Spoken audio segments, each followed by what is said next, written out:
राजमाता राष्ट्रमाता जिजाऊ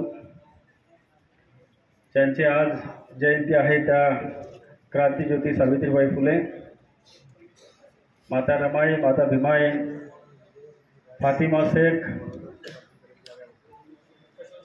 हिंदवी स्वराज्याचे संस्थापक छत्रपती शिवाजी महाराज, क्रांतिसूर्य महात्मा ज्योतिबा फुले, विश्वरत्न डॉक्टर बाबासाहेब आंबेडकर, साहित्यरत्न अण्णाभाऊ साठे यांच्यासह सर्वच महापुरुषांना, ज्या महापुरुषांनी तुम्हाला स्वाभिमान शिकवला आणि तो अंमलात आणण्यासाठी आपल्या मनगटामध्ये ताकद दिली, त्या सर्व महापुरुषांना आणि त्यांच्या विचारांना मी सर्वप्रथम विनम्र असं अभिवादन करतो। आजच्या या विधवा, घटस्फोटित, परित्यक्ता, महिला परिचय व समुपदेशन मेळाव्याच्या अध्यक्षा, या विभागाच्या चिखली मतदारसंघाच्या लोकप्रिय आमदार आदरणीय श्वेताताई महाले, या कार्यक्रमाला आवर्जून उपस्थित असलेल्या आजच्या कार्यक्रमाचं ज्यांनी उद्घाटन केलं ते आपल्या जिल्ह्याचे DYSP आदरणीय महामुनी साहेब, या ठिकाणी उपस्थित जिल्हा परिषदचे माजी अध्यक्ष, शिवसेनेचे नेते नरूभाऊ खेडेकर, आदरणीय वाघ साहेब, ज्यांनी खऱ्या अर्थानं या चिखलीमध्ये एक ही संधी उपलब्ध करून दिली आणि पूर्ण या सगळ्या कार्यक्रमाचा भार ज्यांनी घेतला ते श्रीराम नागरी पतसंस्थेचे आदरणीय पंडितरावजी देशमुख, मनोज भाऊ दानगे, आमचे राष्ट्रवादीचे नेते, आता ते नुकतेच त्यांचे जिल्हा नियोजन समितीवर निवड झालेली आहे, आदरणीय डॉक्टर सत्येंद्रजी घुसारी, सुधीर चेके पाटील, आशिषजी लड्डा, चिखलीचे माजी नगराध्यक्ष सलीम मेनन साहेब आणि अनिस शेख साहेब, आणि खरं म्हणजे या विधवा महिला रूढी जी आहे ती समूळ नाहीशी झाली पाहिजे, त्यासाठी काम करत असलेले सोलापूरहून आलेले प्रमोद झिंजाडे साहेब, व्यासपीठावर अनेक मान्यवर मंडळी या ठिकाणी आहे। श्रीमुक्ती संघटनेमध्ये ज्यांनी आपलं आयुष्यभर काम केलं त्या शाहीनाईताई पठाण, अनेक मंडळी व्यासपीठावरती आहे। खरं म्हणजे जेवढे मान्यवर व्यासपीठावर आहे तेवढेच मान्यवर व्यासपीठाच्या खाली सुद्धा बसलेले आहेत। खूप मोठी मान्यवरी मंडळी या ठिकाणी आलेल्या आहेत। या सर्व मान्यवर मंडळींचं, माझ्या माता भगिनींचा, सर्व पुरुष मंडळींचा मी मनापासून खूप खूप स्वागत करतो आणि चिखलीवासियांचे,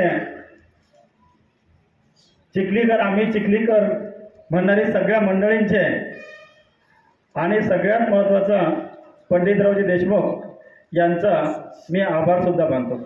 आमच्या स्वातीताई या ठिकाणी आहेत, त्यांनी सुद्धा अत्यंत चांगलं काम या मेळाव्याच्या यासाठी केलेलं आहे। बंधूंनो, आज आपण एका प्रगत महाराष्ट्रामध्ये राहतो। आपण पुरोगामी महाराष्ट्रामध्ये आहे। अगदी आपण विज्ञानाच्या दृष्टीने आपण खूप मोठी प्रगती केली आहे आणि हे सगळं करत असताना जो काही सामाजिक प्रश्न आहे आपल्या विधवा भगिनींचा, तो मात्र आजही आपण पाहिला तर समाजामध्ये तो तसाच कायम आहे। हे आपल्याला इथे निश्चितपणे सांगावंच वाटतं। अनेक समस्या त्यांच्या ज्या आहेत त्या कायम आहेत। जेव्हा या क्षेत्रामध्ये मी काम करायला लागलो तेव्हा एक एक समस्या पुढे यायला लागले तर मन असं थक्क होऊन जातं की इतकं सगळं कसं काय हे आहे। तसं पाहिलं तर आपण पाहतो एखाद्या मुलीचं लग्न झालं, ती लग्न झालं जेव्हा ती घरी येते उंबरठा ओलांडू लागते, तेव्हा आपण असं म्हणत असतो, आपला सगळा समाज असं आपला असं म्हणत असतो की आज लक्ष्मी घरात आली, ती लक्ष्मी घरात आली, लक्ष्मीच्या पावलानं ती सून घरात आली, अशा पद्धतीने आपण त्या सुनेचं स्वागत करतो, तिला लक्ष्मीचं रूप देतो, देवीचं रूप देतो. आणि हीच लक्ष्मी जेव्हा संसार करत असताना खरं म्हणजे एक गोष्ट लक्षात घ्या की कोणतीच महिला, कोणतीच भगिनी असा तिनं कधी स्वप्नातही विचार केला नसेल, कधी कोणतंच असं म्हटले नसेल की मला विधवेचं जीवन माझ्या नशिबी यावं. मी जेव्हा लहान होतो तेव्हा आई जेव्हा मंदिरात जायची तेव्हा मी आईला विचारायचो, आई तू काय मागितलंय? तेव्हा आई सांगायची मला की मी माझ्या कुंकवाला आयुष्य मागितलं, माझ्या कुंकवाला आयुष्य मागितलं म्हणजे माझं काही हो, पण माझा पती मात्र चांगला जगला पाहिजे, त्यांना चांगलं आयुष्य मिळालं पाहिजे. ही प्रत्येक भगिनी, ही प्रत्येक महिला त्या आयुष्य मागत असते, स्वतःसाठी नाही तर आपल्या नवऱ्यासाठी मागत असते.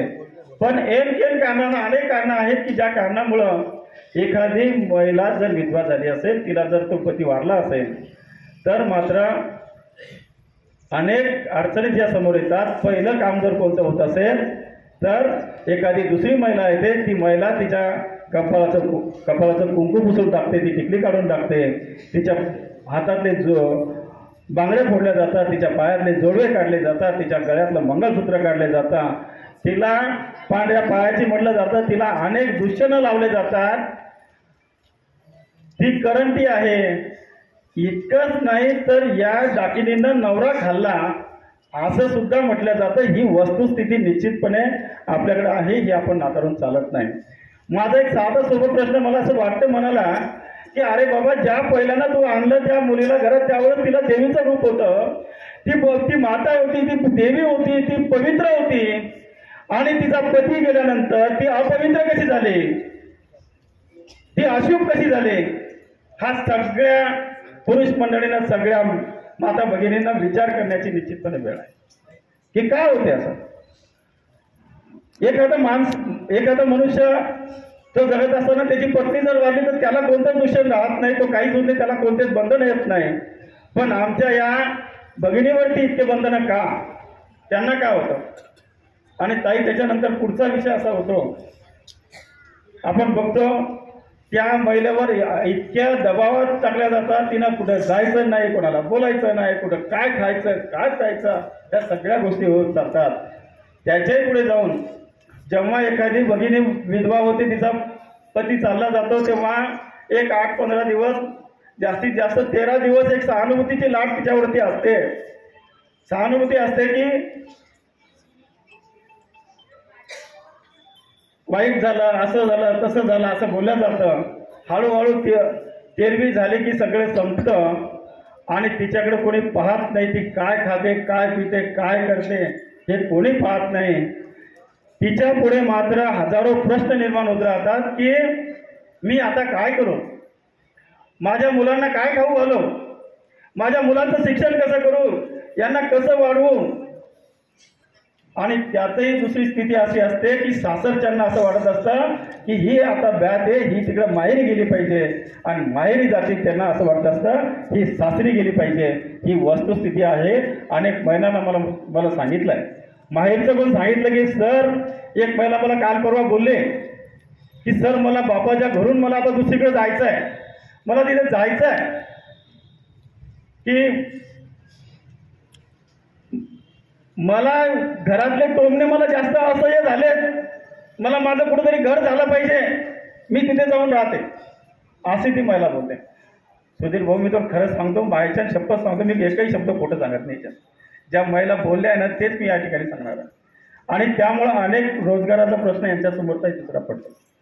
रोजगार करण्यासाठी ही महिला जर एखाद्या वेळेस घरातून बाहेर पडायला लागली, कोणाला बोलायला लागली, भेटायला लागली, तर दोन गोष्टी होतात.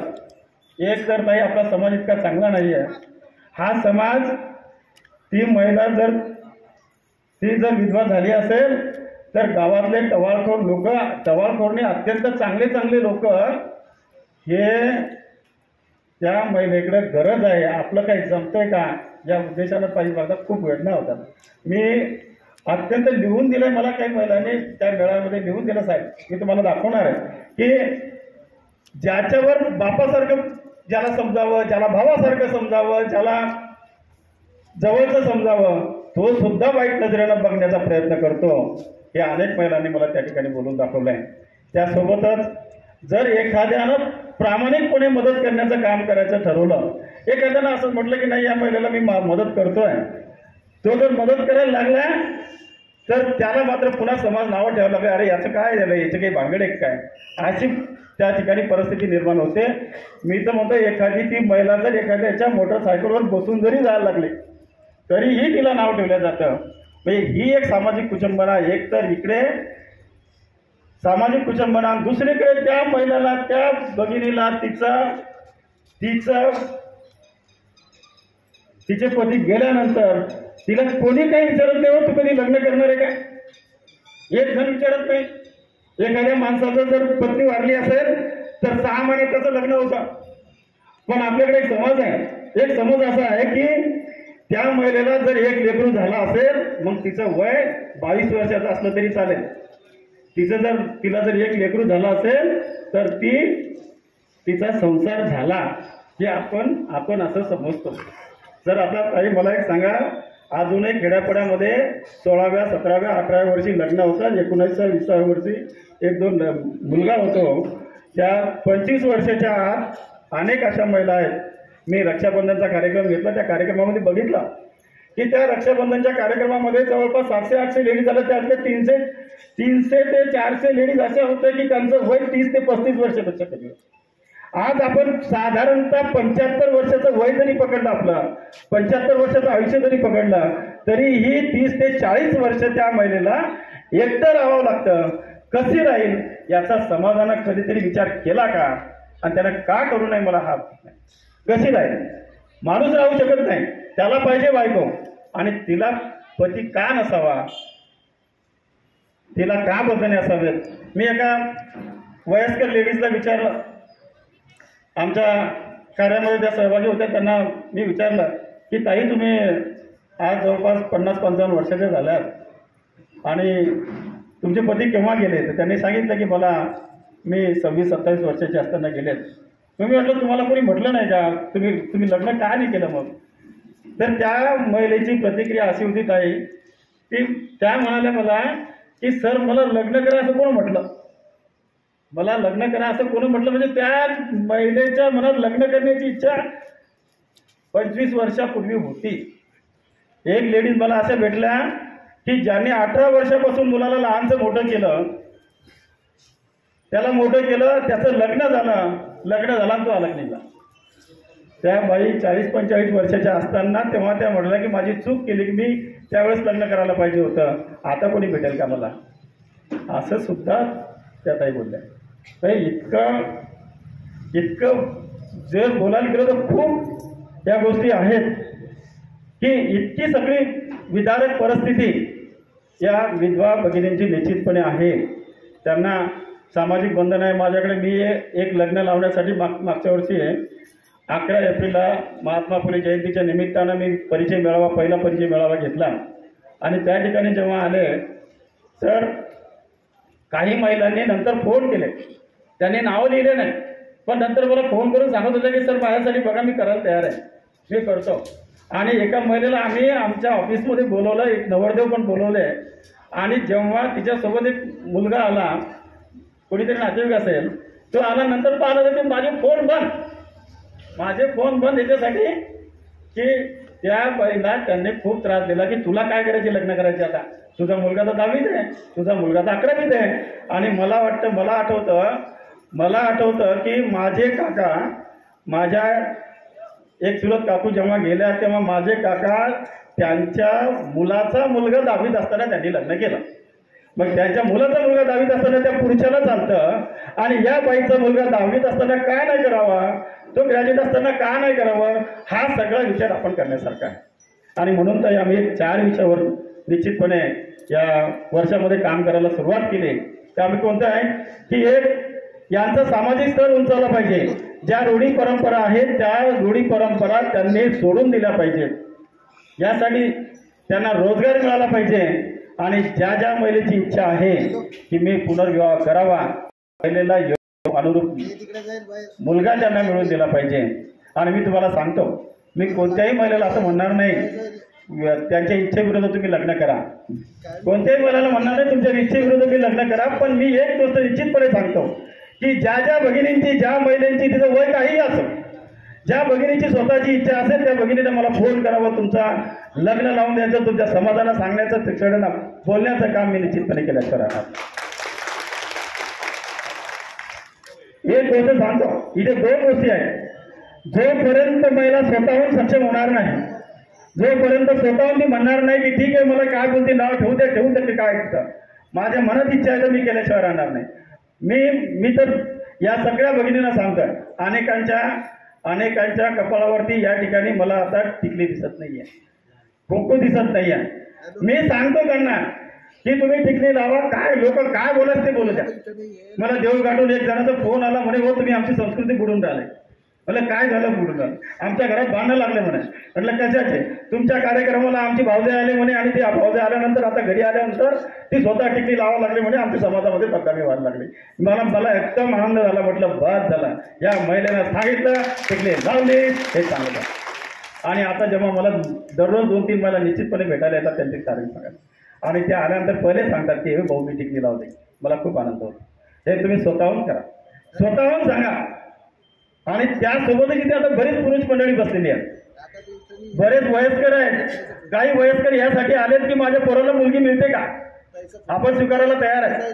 काही वयस्कर माणसाचे फोन येतात, लहाने सर आपले काम करा ना, आम्हाला एक मुलगी पाहून द्या, आम्हाला चालते, विधवा चालते, पण एक काम करा तिला मुलबाळ नसलं पाहिजे. अरे बाबा, एक काळ असा होता की 30 महिला तुमचे सावत्र मुलं 2-2, 3-3 मुलं असतील त्या मुलांना सोबत घेऊन ती लग्न करत होती. आज परिस्थिती बदलली, आम्हीच बदलली. आज परिस्थिती बदलली. आज तुम्ही पहा इथे जेवढे पुरुष मंडळी बसलेले आहेत, जेवढे लग्नासाठी इच्छुक लोक आहेत त्याच्या अर्ध्या पण मुली इकडे लग्नासाठी इच्छुक नाही आहेत. विधवा पण, परित्यक्ता पण, घटस्फोटित पण नाही आहेत. परिस्थिती बदलली. आता परिस्थिती समोरच व्हा. मी सांगतो इथे तुम्हाला जे मुलं या ठिकाणी लग्नाला आलेले आहेत, ज्यांना असं वाटतं प्रत्येक गावामध्ये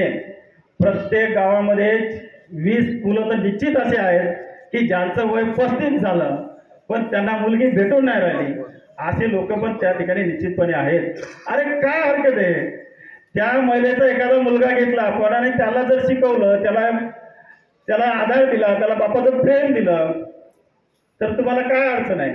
आणि मी सांगतो तरुणांना, तुमच्याच गावामध्ये, तुमच्याच नातेवाईकामध्ये तुम्ही एक विश्वास द्या, त्या महिलांना एक विश्वास द्या की बस तुमच्या लेकराचं आम्ही चांगलं करणार आहे. ती महिला लग्न करायला तयार झाल्याशिवाय राहत नाही.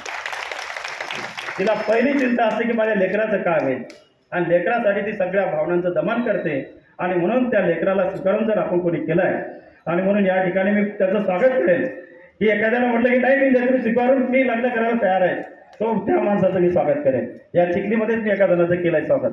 बाकडे सर आहे, तर बाकडे सरांनी 11वीत असलेला मुलगा सर आणि 8वीत असलेली मुलगी, हे दोघं त्या कोलवडची ती महिला होती, त्यांना घेतलं आणि त्यांचं लग्न केलं. आज ते चिखलीमध्येच गुन्ह्या गोविंदानं राहत आहेत.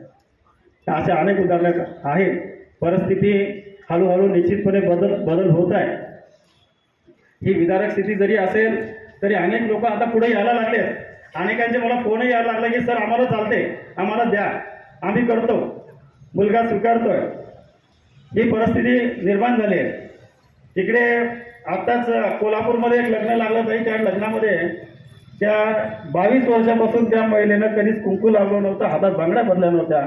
त्या मुलीनं सांगितलं माझं लग्न जर करायचं असेल तर आई तू पहिले बांगड्या भर, आई तू माझं कन्यादान कर, आई तू कुंकू लाव, आणि त्या सगळे कार्यक्रम केले. आज तुम्हाला महिलांना लग्नात बोलवतात, विधवा महिलांना बोलवतात, लग्नात तुम्ही जाता आणि त्या नवरदेवाला ओवाळायचं असलं, त्याला पुण्या का काय म्हणा करायचं असलं की तुम्हाला चान्स नाही घेतो सौभाग्य काय म्हणते का नाही सुहासीन पाहिजे म्हणते. मी म्हणतो तुम्ही अशाच लग्नात जा. तिथे त्यांनी जर म्हटलं मला जर त्या नवरदेवाला ओळख देत असेल तरच मी लग्नात नाही येणार नाही, जा तिकडं असं म्हणा. तुम्ही तसं म्हटल्याशिवाय होणार नाही. एक काम करा, परिस्थिती बदलून राहिली. आज इथे प्रमोद झिंजाडे साहेब या ठिकाणी आलेले आहेत. त्यांनी काय केलं, त्यांच्या मित्राचं निधन झालं आणि ते त्या फ्युनरलमध्ये गेले आणि तिथे गेल्यानंतर पहिलं काम त्यांनी पाहिलं की त्यांच्या समोरच्या बांगड्या फोडल्या गेल्या. त्यांना राहवलं नाही. दुसऱ्या दिवशी तहसील ऑफिसमध्ये गेले, तिथे ॲफिडेविट करून दिलं की आम्हाला सहजीवन तर मिळालं पाहिजे, पण समजा यदा कदाचित माझं काही बरं वाईट झालं तर माझ्या पत्नीचा कोणताच दागिना करण्यात येऊ नये, तिचं सगळं सौंदर्याचं निर्णय तिथं राहिलं पाहिजे. त्या व्यक्तींना मी आज इथे बोलवलं. त्यांना आज आपण सामाजिक कृतज्ञता पुरस्कार देऊ. आपण त्यांचं स्वागत या ठिकाणी करणारा पुरस्कार आपण त्यांना देणार आहे. असे अनेक आहेत. एक कोल्हापूरच्या एका मुलानं, युवराज शेले नावाच्या मुलानं आपल्या आईचं लग्न लावून दिलं. असंच आहे. आता कोल्हापूर ही बदलाची भूमी आहे. पुन्हा हे सांस्कृतिक भूमी आपण म्हणतो, तिकडं सगळं जे काय नवीन असेल ते होत आहे. महात्मा फुलेंनी, सावित्रीबाई फुलेंनी त्या ठिकाणी विद्वांसाठी त्यावेळेस काम केलं. मला वाटलं होतं की तेव्हापासून तो प्रश्न निश्चितपणे सुटायला पाहिजे होता. पण आपली पण भूमी जी आहे बुलढाणा ही सुद्धा एक बदलाची भूमी आहे. राजमाता, राष्ट्रमाता मा जिजाऊ याच भूमीतल्या आहेत, या जिल्ह्याच्या आहेत. आणि ज्या मातेनं त्या दिवशी आमच्या जिल्हाधिकारी साहेबांनी सांगितलं की हीच ती माता आहे की आपल्याला कुठं कोणाचा आदर्श घ्यायची गरज नाही, की जी माता आहे त्या मातेनं त्या काळात सतीची प्रथा चालू होती, सती जायची प्रथा होती. या मातेनं ती सती गेले नाही. आणि तुम्ही काय म्हणता, जे अशुभ कार्य, शुभ कार्य त्यामध्ये विधवा महिला गेली की ते अशुभ होतं, तिला काही मान दिला तर अशुभ होतं. आमच्या राजाचा जेव्हा राज्याभिषेक झाला त्यावेळेस आमची जिजामाता त्यांच्या बाजूला बसलेली होती. त्यावेळेस तो कार्यक्रम अशुभ झाला नाही. मग तुमच्या आमच्याला काय होणार आहे हे सगळं समाजानं घेतलं पाहिजे. आणि बोलण्यासारखं खूप आहे. इथे खेडेकर साहेब आहेत, त्यांनी अनेक आदिवासी महिलांमध्ये जाऊन त्यांच्या विधवा महिलांचे त्यांनी लग्न लावलेत. संत गजानन महाराज ज्यांना आपण सगळं दैवत मानतो, त्या संत गजानन महाराजांनी सुद्धा विधवा महिलेचं एका तरुण मुलासोबत, ज्याचं लग्न झालं नव्हतं त्यांच्यासोबत त्या काळात लग्न लावलंय. म्हणजे ही आख्यायिका आपल्या या ठिकाणी आहे. इथे पंढरीनाथ पाटील ज्यांनी समाजसेवेचा वसा घेऊन हे काम चालवलंय ते या मातीतले आहेत. ताराबाई शिंदे ज्यांनी स्त्रीमुक्तीची चळवळ पहिल्यांदा सुरू केली त्या या बुलढाण्यातल्या आहेत. आणि म्हणून हे जे आहेत इथे शाहीनाथच बसलेले आहेत, इंदुमती लहाने त्या थकल्या आहेत, पण यांनी सुद्धा स्त्रीमुक्तीसाठी खूप मोठं काम केलं. अनेक असे लोक असतील त्यांनी केलं आहे. म्हणून आपली सुद्धा भूमी जी आहे ही एक बदलाची भूमी आहे. आपल्या बुलढाणा जिल्ह्यानं आपण बदलावं, तरुणांनी बदलावं, तरुणांनी विधवा महिलांसोबत लग्न करावं, त्याचा चांगला गाजावाजा करावा. अरे आपण जसं लग्न लावतो तसंच थाटामाटात लग्न आपण या संदर्भातलं लावावं ही विनंती या निमित्तानं मी करतो. ताई, आपण स्मिताताई या ठिकाणी आमदार आहेत. आम्ही जिल्हा परिषद आम्ही सोबत होतो. ताई सभापती झाल्या, या विभागाच्या आमदार झाल्या. अनेक सभापती असताना, जिल्हा परिषद मध्ये असताना ताईने अनेक चांगले कामं त्या ठिकाणी केले. महिला बालकल्याण विभाग त्यांच्याकडे होता, त्या अनुषंगानं अनेक महिलांना प्रशिक्षण देण्याचं काम आणि त्यांना स्वावलंबी बनवण्याचं काम त्यांनी त्या ठिकाणी केलं. आणि आताही मतदारसंघामध्ये लाखो करोडो रुपयाचे कामं त्या निश्चितपणे करतायत. पण ताई, आमची एक विनंती तुम्हाला आहे. आमची विनंती अशी आहे ताई, आज या विधवा महिला ज्या आहेत त्या प्रथेच्या संदर्भात एक परिपत्रक निघालेलं आहे. पण त्या संदर्भातला एक कायदा करण्यासाठी आपण विधानसभेमध्ये आवाज उठवा. तुम्ही अनेक विषयावर त्या ठिकाणी आवाज उठवले, पण त्या विधवा प्रथा बंद झाली पाहिजे. आणि दुसरी एक विनंती ताई अशी आहे, तुमचा फोन घ्या, नंतर बोलतो वाटलं नाही. दुसरी एक विनंती आमची अशी आहे की आज विधवा महिलांच्या लग्नाला प्रोत्साहन देण्यासाठी, जसं आता आंतरजातीय विवाह केला की त्यांना प्रोत्साहनपर अनुदान भेटतात, तसं तुम्ही आमची एकदा देवेंद्र फडणवीस साहेब आणि मुख्यमंत्री साहेब यांची एकदा आमच्या शिष्टमंडळाची भेट करून द्या. आणि त्या ठिकाणी या विधवा महिलांचं जर लग्न होत असेल तर त्यासाठी प्रोत्साहनपर अनुदान देण्याचं एक काम करा. काही जास्त फरक नाही पडणार. जास्तीत जास्त 50 कोटी इतकाच खर्च एखाद्या वर्षाला निश्चितपणे येईल, याच्यापेक्षा जास्त येणार नाही. मी म्हणतो एखादा 50 कोटीचा एखादा रस्ता राहू द्या, पण हे करा. अनेक विधवा महिलांच्या जीवनामध्ये प्रकाश टाकण्याचं काम आणि त्यासोबतच तरुणांच्या जीवनामध्ये. आज तरुण पण काय करतायत, आज तरुण पण लग्न होत नाही म्हणून नशेच्या आहारी जात आहेत. मला काल परवा आमचा एक पोवरकर नावाचा कर्मचारी आहे, त्यानं सांगितलं की त्याच्या कोणीतरी नातेवाईक मुलांना त्याला चिडवलं की अरे तो लग्नच होत नाही, आता तुझं लग्नच होत नाही, आता मराठवाड्यातला तो आहे. आणि त्याने काय केलं, पॉयझन घेतलं की लग्न होत नाही आता माझं, मला चिडवतात सगळे म्हणून त्यानं पॉयझन घेतलं. ही परिस्थिती तरुणाला उत्पन्न आहे. आणि मी तुम्हाला दाव्यानं सांगतो, या ठिकाणी सध्या महिला विधवा घटस्फोटित परित्यक्ता महिलांची इतकी मोठी संख्या आहे. या घटस्फोटित महिला सुद्धा का करत नाही, तर त्यांचं एक महत्त्वाचं कारण, त्यांना असं वाटतं की माझं एक तुटलं ते काही चांगलं नव्हतं, ते दारुडं होतं आणि त्यानं मला खूप त्रास दिला, मग त्याच्यापेक्षा मला आता लग्नच नाही केलं तर पुरतं. अशा काही महिला त्यामध्ये आहेत. पण मी त्या भगिनींना सांगतो की बाई ताई, ते सगळे दिवस सारखे नसतात. रात्र होती तर दिवस पण निघतो, अंधार होतो तर प्रकाश पण निघतो. पहिला वाईट असेल, दुसरा काय सांगितलं, दुसरा त्याच्यापेक्षा चांगला निघेल. त्यामुळे तो विचार करू नका. आणि हे जर असं झालं ताई, जर या विधवा महिलांच्या लग्नाला प्रोत्साहन मिळालं, मुलांनी स्वीकारलं, तर मी तुम्हाला सांगतो आपल्या जिल्ह्यामध्ये, एकट्या बुलढाणा जिल्ह्यामध्ये 1 लाख संसार चांगले होतात. 1 लाख संसार. आणि ते करावं त्यासाठी मी ही योजना, ही कल्पना पुढे आणली. ज्यावेळेस आणली त्यावेळेस मला अनेकांनी नावं ठेवले. माझ्याही मनात शंका होती की काय होईल, कसं बोलावं. काही जण म्हणत आता हे मार खातेकडे एकट्या, असं काही जणांना वाटत होतं. पण मला कोणत्याही महिलेनं काही असं बोलले नाही, कारण त्यांच्या मनातलं मी बोलतोय. अनेकांच्या मनातलं मी बोलतोय. त्यांना तेच पाहिजे, त्यांना करायचं आहे, पण त्यांना म्हणणारं कोणी नाही आहे. आणि म्हणून म्हणणारा तुमच्यासमोर आहे. तुम्ही बिनधक्कतपणे पुढे या, तुमच्या लेकरा बाळाचं चांगलं होईल ही सुद्धा त्या निमित्तानं गावी देतो. मला या चिखलीमध्ये कसा कार्यक्रम होईल, आपली काही ओळख नाही, आपली काही पाळत नाही, काय होईल कसं होईल म्हणून मला शंका होती. पण त्या दिवशी मी एक मेसेज टाकला आणि भाऊंना फोन केला, भाऊ तुमच्या इथे मी मीटिंग घेतोय. आणि त्यासाठी अनेक मंडळी, चिखलीकर मंडळी आले, सुधीर भाऊ आले. आणि मी आमचे गणेश निकम पत्रकार, त्यांना मी बोललो, म्हटलं भाऊ म्हणजे खरं सांगतो मी, पहिली संकल्पना मी जर कोणाजवळ मांडली असेल तर गणेश निकम जवळ मांडली की बा असं काय करावं का नाही करावं. ते म्हणाले सर करू आपण, काय होत नाही, पाहू विजय घेवायचे. आणि मग तुम्ही सगळ्या मंडळीने या ठिकाणी हा चांगला कार्यक्रम घडून आणला माझ्यासोबत. आता मला भरून येतं कधी कधी, मला खूप हे वाटतं की मी काय नाही, मी एक सुरुवात केली आहे, पण या सुरुवातीला अनेक लोकांचं सहकार्य मला मिळतंय. आता आमच्यासोबत गणेश निकम असतील, शायनाताई असतील, प्रतिभाताई असतील, त्यांची अश्विनी असेल, इकडे गायत्री आहे, अशा अनेक महिला त्या स्वतःहून काम करायला लागल्या. अनेक महिलांचे फोन येतात, त्या दूर आहे की भाऊ तुमच्या याच्यामध्ये आम्ही तुम्हाला सहभाग द्यायला तयार आहे.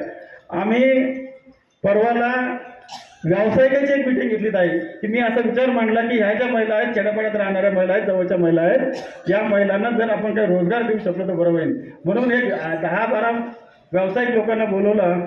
एक व्यावसायिक तर त्या दिवशी तो गैवरून गेला, त्याला रडायला आलं की सर तुम्ही चांगलं काम करता, आम्ही या महिलांना त्या ठिकाणी रोजगार देतो. मी दाव्यानिशी सांगतो की 100 महिलांना बुलढाण्यामध्ये रोजगार आम्ही या महिन्याच्या असं सगळं, हे सगळं वातावरण अशा पद्धतीचं आहे. आणि आपण सगळ्यांनी त्याला साथ द्यावी. मला अजूनही काही बोलायचं होतं, पण मी निश्चितपणे इथे पोलीस अधीक्षक साहेब आहेत.